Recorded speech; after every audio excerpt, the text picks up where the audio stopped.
Well, I've been doing a fair amount of work with this lathe using a variety of materials: steel, brass, delrin and even wood. And it's absolutely fine for turning short things. Right, I'm just going to return this, hopefully on axis.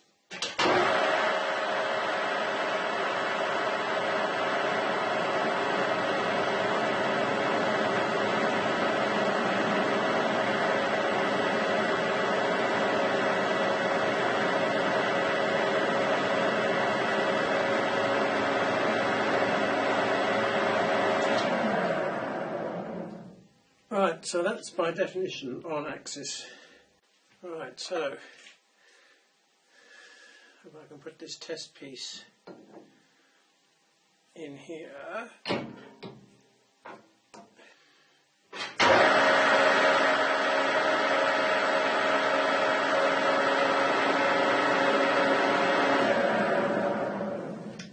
Those readings are irrelevant, left over from last time.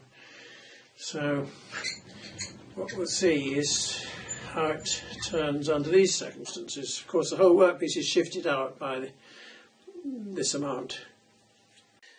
So this is 800 RPM and 0.2 millimeters per spindle rev. We'll just take a cut to at least make it round.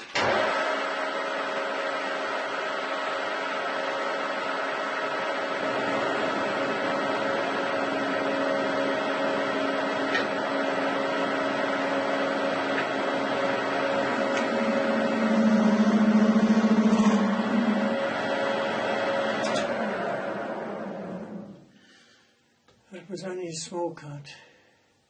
Or should we try at 540?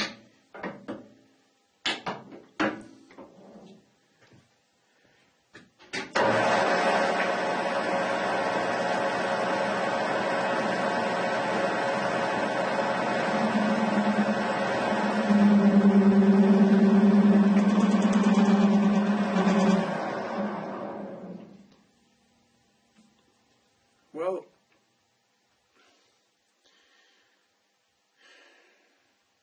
what's loose? I could lock the top side. Not that it'll make any difference. But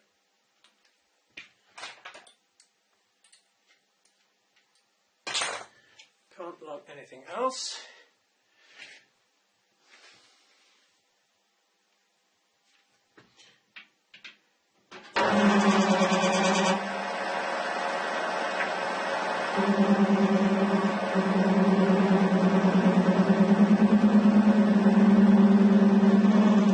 Diabolical. So I've halved the feed rate.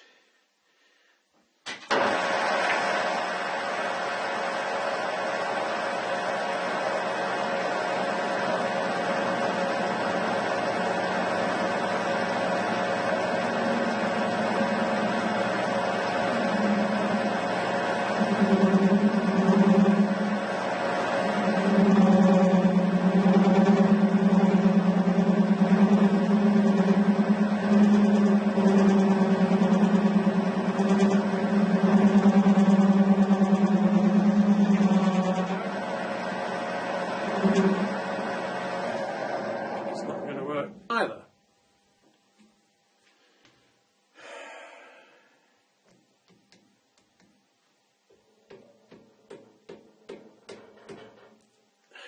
Just see if that's tightening that up makes a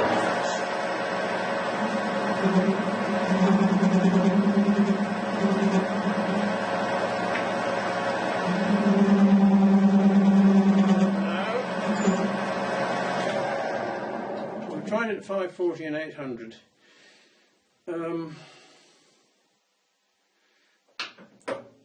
This is 370.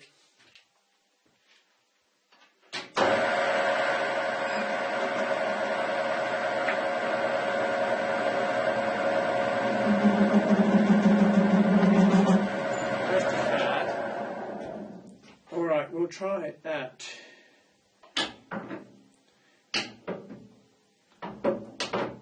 1200.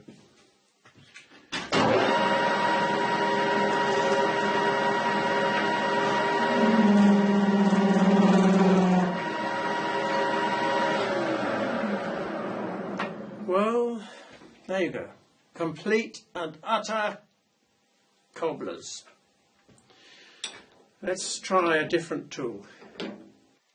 Well, I was using this rather chunky WNMG insert, so now I'm going to try this pointy DCMT insert, which I have for the Chinese mini lathe, but it's the only pointy insert I've got to hand that I could try.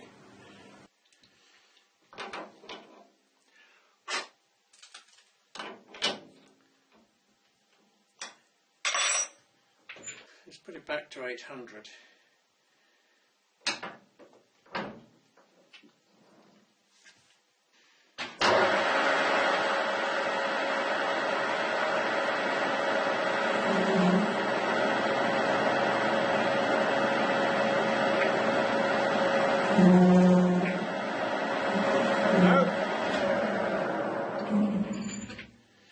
Well, this is a CCMT brand new insert with a 0.8mm radius on it, which is the only one I've got, and this is about 11 inches away, and I expect it will be just as bad, but we'll see. And this is 800 RPM and 0.1mm per feed.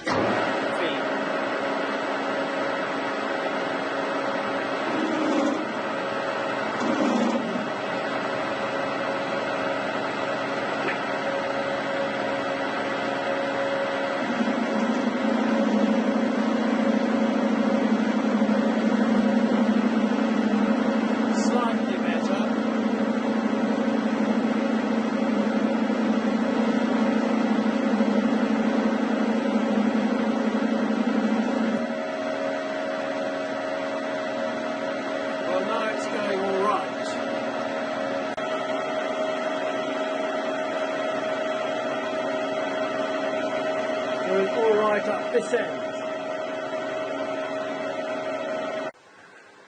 So that's where I was using the WNMG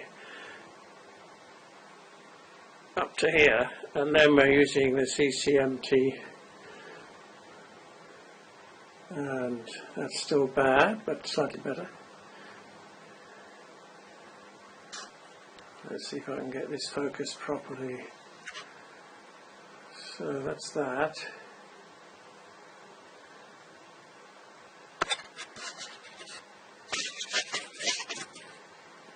Well,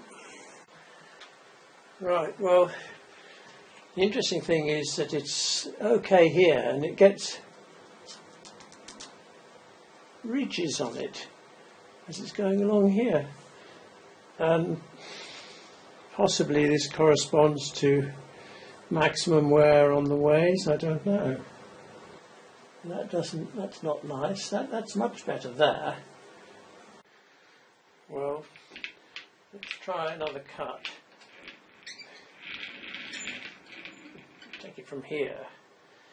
Well, this is on the exact same setting as it was before. So we will put in a cut of 0.1mm.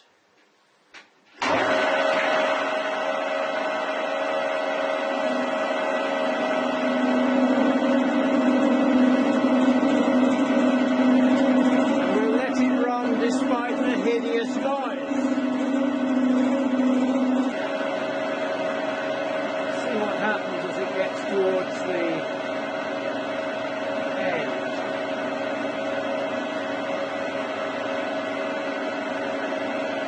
So it was ridged here before. So what's going on here?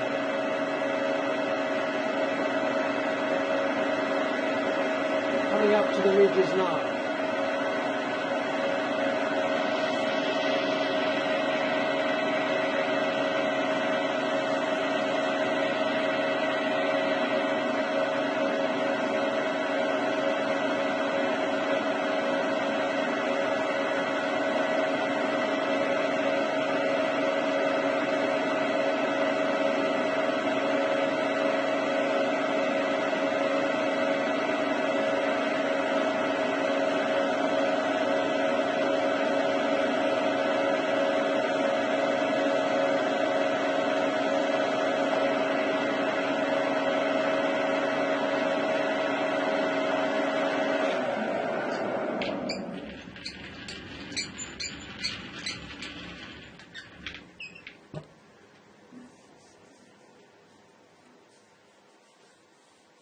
not quite so bad, but still ridges there.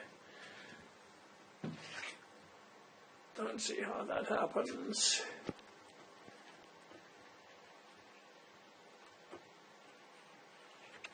One possibility is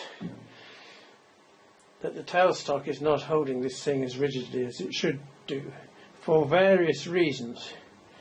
One, I don't like the enormous stick out simply as a result of using this live centre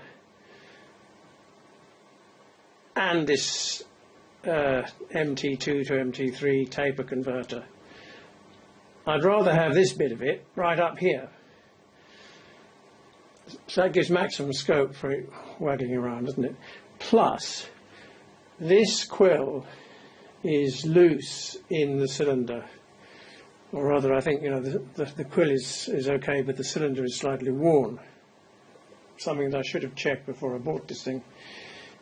Which is why I have applied maximum lock on here in the hope of steadying it up. But maybe this whole thing is just not held sufficiently rigidly with this setup. So, tailstock is firmly clamped to the ways, but the quill is not clamped. And I've got this measuring the quill in the vertical dimensions.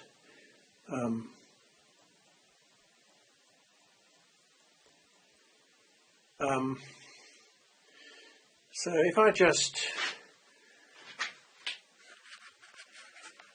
push the quill upwards from here,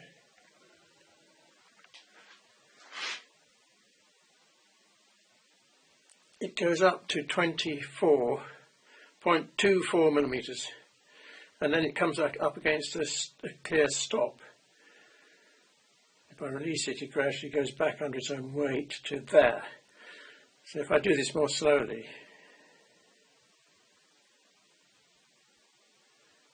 it reaches a stop there. And that's not the limit of this DTI. It's a real stop. Now I'll explain why that stop is there. If I just apply the quill lock, it goes straight to there. So it's the quill coming into contact with the lock when it's unengaged. It gives that limit, I think, or whatever. The lock is having the same effect as pushing the quill upwards.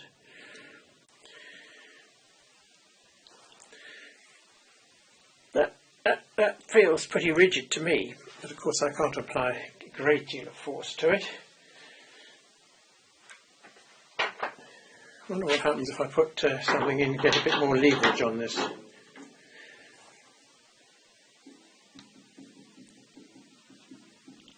Well, not more than 10 microns under those circumstances. And if we look at it in the horizontal plane,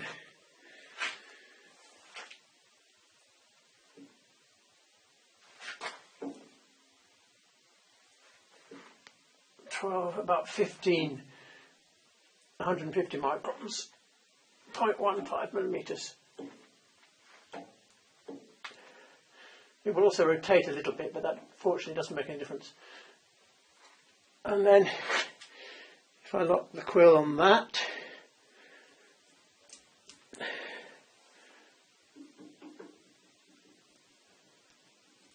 again it becomes pretty rigid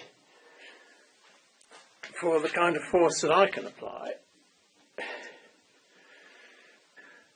Obviously it means that when one is using the quill for drilling, when you can't have the quill lock on,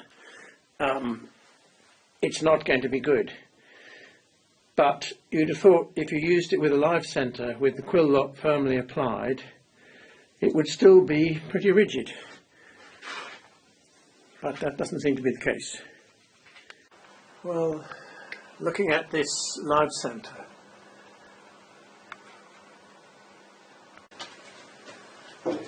first of all, there is 40 microns run out on the lathe centre itself. And then if I can move it by, what's that, -7 plus 8, that's 150 microns. This is wafting all over the place. Right, well, let's just make sure it's seated.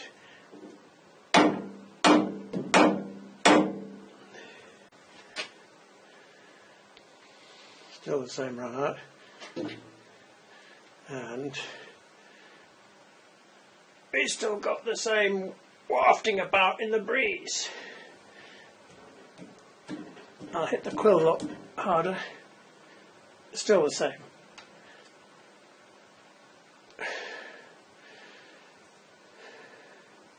It's 200 microns, isn't it?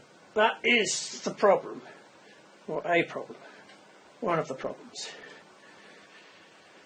So what I would like is a lathe centre that wasn't this long and that fitted right back up here, and that didn't have all this waving about in the breeze. So these lathe centres, which I got from Banggood, I think, which are quite good in terms of wide variety of different attachments you can put in if you wanted to centre a pipe or something, but it had unacceptable slop in the bearings here. I didn't notice this when using it on the Chinese mini lathe, but using it on the M300, it could not avoid producing massive chatter turning between centres, which is the whole point of it. So that's no good. And how could these things ever have fitted back in this plastic moulded thing? I don't know. So I bought this German-made lathe centre, type 05429, at enormous expense.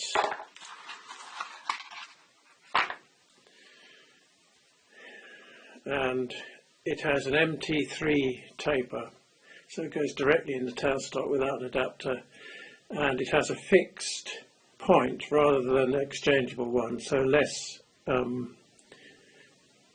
probably more rigidity because of that. I wouldn't say that the bearings feel particularly smooth, but anyway, we'll see what happens.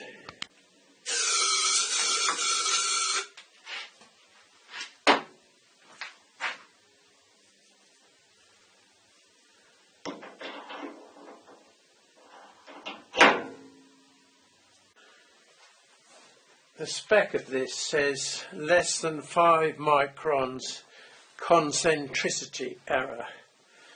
Now I'm not quite sure what they mean by concentricity error, but if they mean run out when you rotate it,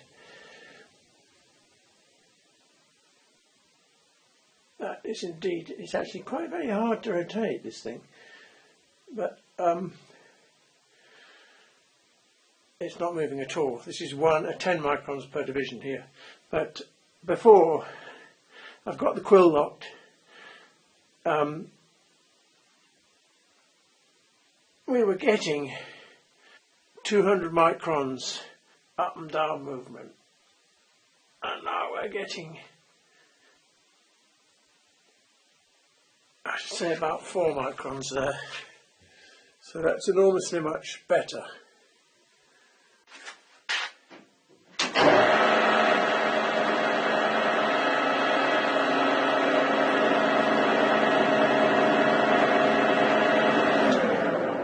This is 800 RPM, 0.1 millimeters feed, and of course whether we can get in with this tool is another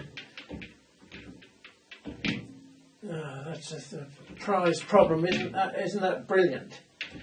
I can't get... I deliberately chose a short one because I wanted to increase rigidity, but now I can't actually get to the start of the thing with this setup because the saddle bumps into the tailstock. Oh, but of course I can solve that, can't I? Like this.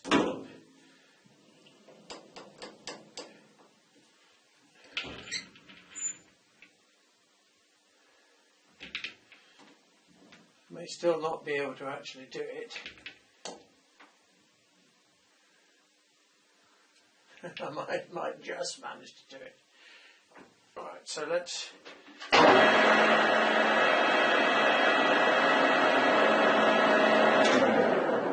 try that. Right, so let's see if we can do the same thing, which was a 1/4 millimetre depth of cut. Whether I can actually get this in here, I don't know.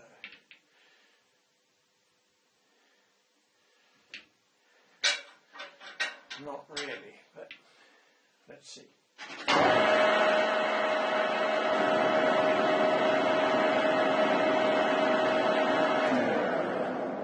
It's not going to work. Alright, well, I'm just going to use this radius tool to...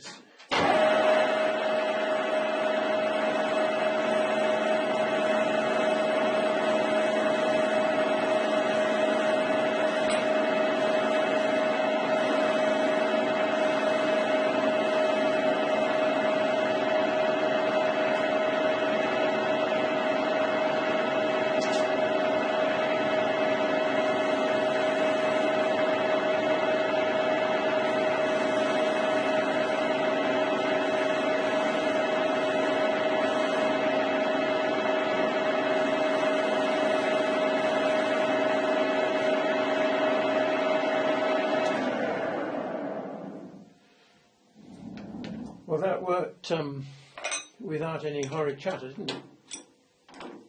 It was just cutting it like butter. So, if I now go back to this tool,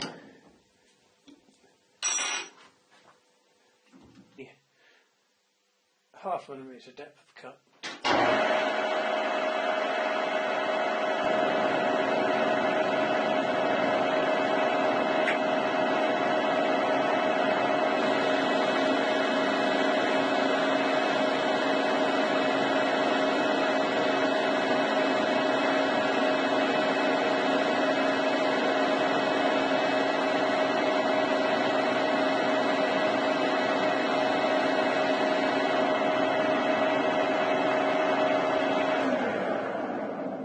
Stops cutting there because I'd previously cut deeper at that part of the bar.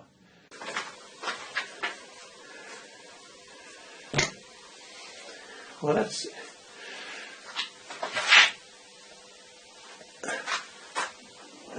quite a rough finish, but it hasn't really got any chatter on it, I don't think. Try continuing this enormously deep cut.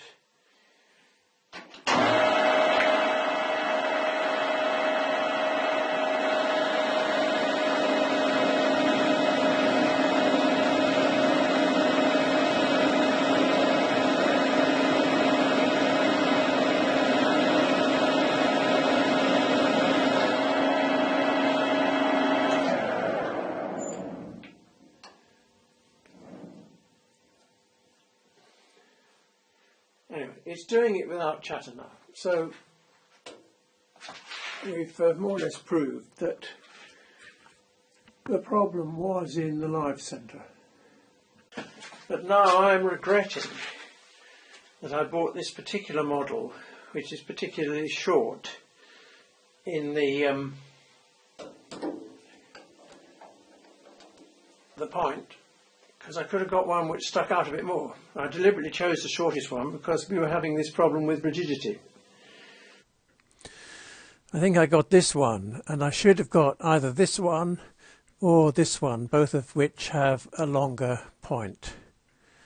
And I may yet get one of those, despite the enormous cost.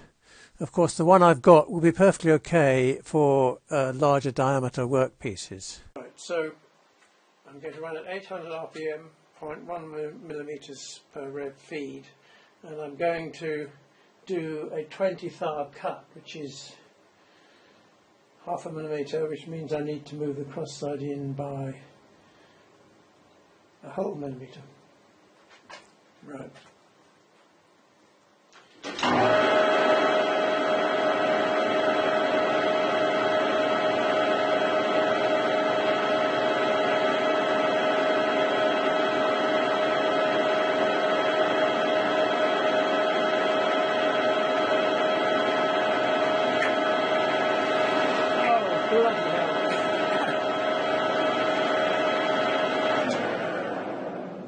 I've got it set to move the cross slide and not the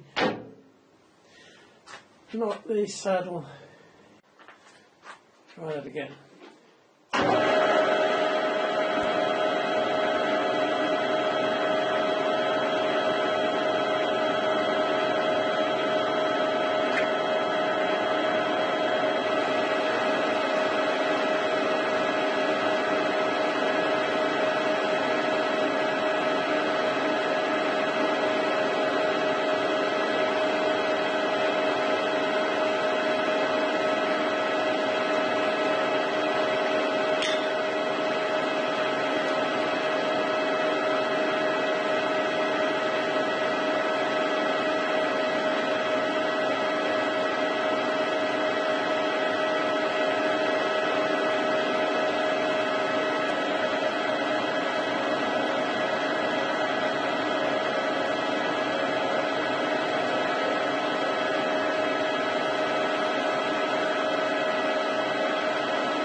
Right, well, that's the finish up at the tailstock end. Basically, we have no chatter. The patches on there are caused by the oil, not significant. But, I mean, the finish is rough compared with this Rages tool, for example. But there's definitely no chatter. If we go along it to the middle,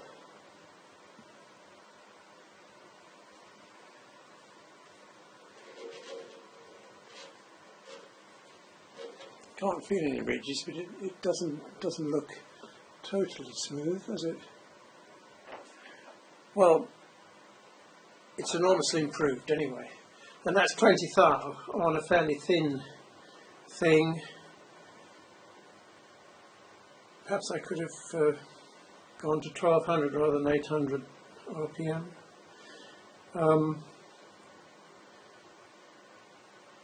It gives me confidence that I can turn a reasonable length thing now, at least without getting chatter. What about the taper? Shall we measure the taper?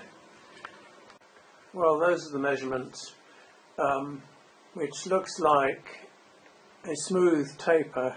I haven't plotted them on a graph yet, going towards the, from tailstock to headstock, the tailstock being fatter. Overall 0.6 millimeters, which is quite a lot, but I can't remember where I put the tailstock, front to back, last time. It's certainly not at any particular value. So if I were to move the tailstock 0.6 millimeters this way towards us, that taper should be eliminated, shouldn't it, in theory? I've just realised for the first time today that I'm a moron, as usual, making the same mistake of confusing diameters and radii. So we started out here, the first measurement, it was thinner at the chuck compared with the tailstock by 0.6 millimeters. So I then moved the tailstock 0.6 millimeters this way, when I should have moved it 0.3 millimeters. So we then got fatter by 0.4 millimeters. So I then moved it 0.4 millimeters that way, so we now get it thinner by 0.3 millimeters. I'm going to move it half that distance away, towards me. Half this distance towards me. Well, this should be the final adjustment. I've got to move it 18 microns this way because it was slightly fatter at the tailstock end than the chuck end. This is 2 microns per division. I can never remember which way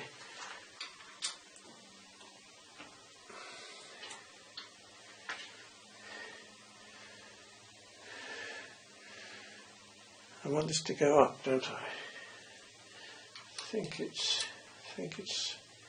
is it this one?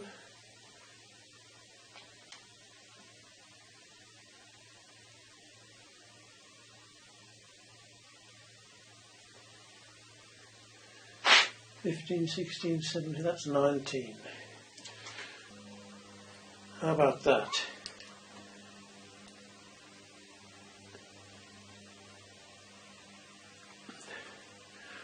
Well, that's exactly right.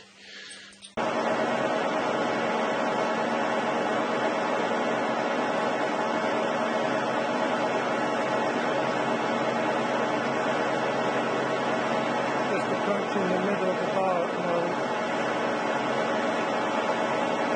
Well, that pointy insert produces at 540 RPM very long chips. This is about 8 foot long, I think, because it's certainly taller than I am, and I'm 6 foot. Well, I've drilled as many holes as I can in this thing. And it is still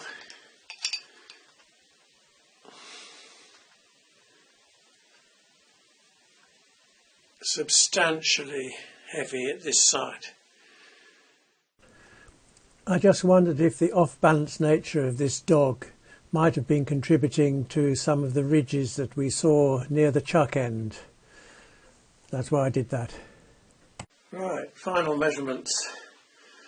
The bar is now about 13.5 millimeters in diameter. So, here are the results. The blue line is the first cut we made, and the horizontal axis is distance from the ends of the chuck jaw measured along the workpiece.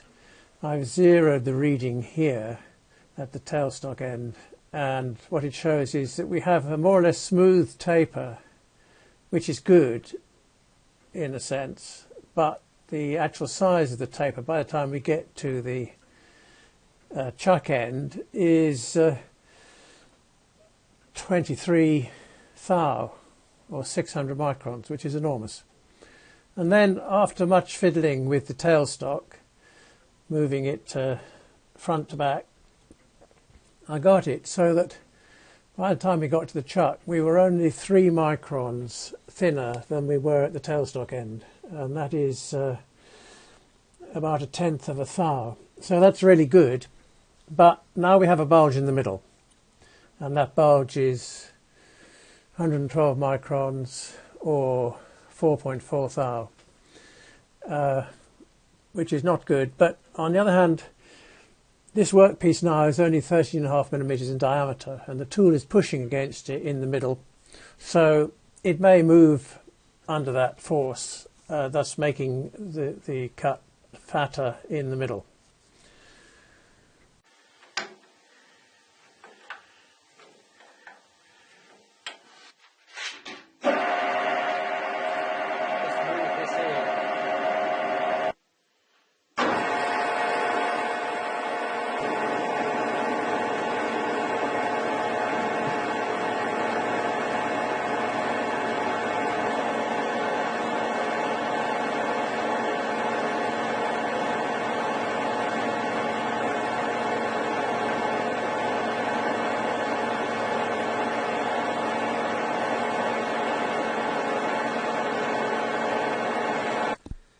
So the green line shows the result with doing a cut with the travelling steady rest. So it manages to reduce this bulge in the middle from 112 microns to 40 microns, or from 4.4 thou to 1.6 thou. But there are two problems with it. One is I can't actually go up to the dog at the chuck end because the travelling steady rest gets in the way. So I could only get to this position here. And secondly, the error seems to be going up here, so we don't know what it would have been if I'd been able to get, whether it would go like that or whether it would go back like that, we don't know. So using the travelling steady rest is probably not particularly practical unless you set things up carefully, and well, unless you've got some spare metal at the chuck end which you can afford to waste later. Another point is that the error became negative at the beginning here by a small amount, which suggests that perhaps I did up the screws on the travelling steady rest a little bit too hard, thus pushing the workpiece further than harder than I should have done. So maybe I could have got this part to go along the origin had I done the screws up slightly less tight. Well, what have I learned from this experience with turning between centres? Firstly, I still can't really turn something between centres to my satisfaction. It's all very well carefully moving the tailstock away and towards the front of the lathe in order to get the workpiece turned to exactly the same diameter at both ends, which I've succeeded in doing. I mean, that only works for one length of workpiece and probably for only one diameter of workpiece. And then we still have the problem of it bulging in the middle. And that cannot be solved entirely by using a travelling steady rest, because that cramps your style as you get towards the chuck end. One thing I could possibly have done, which I didn't do, would be to use a sharp 8SS tool instead of a carbide tool when turning long, thin workpieces, because the tool pressure is likely to be less. Also, it would be useful if I could avoid confusing radii and diameters, which I keep doing, and thereby wasting my own time. Also, probably not a good idea to buy cheap Banggood live centres, because they, well, at any rate the one that I got wasn't satisfactory. You really have to buy an expensive German live centre, and when buying expensive German live centres, it's a good idea to buy one with a point that sticks out long enough so that you can actually access the workpiece with your tool, rather than as I did the first time, buying one with a very short point. Also, when buying a second-hand lathe, it's very easy to take a DTI with you and measure the slop in the tailstock quill, which is something that I should have done, because once you've got slop in the quill, there isn't really a very easy way of fixing it. So that's where I am with turning between live centres, and thanks very much for watching.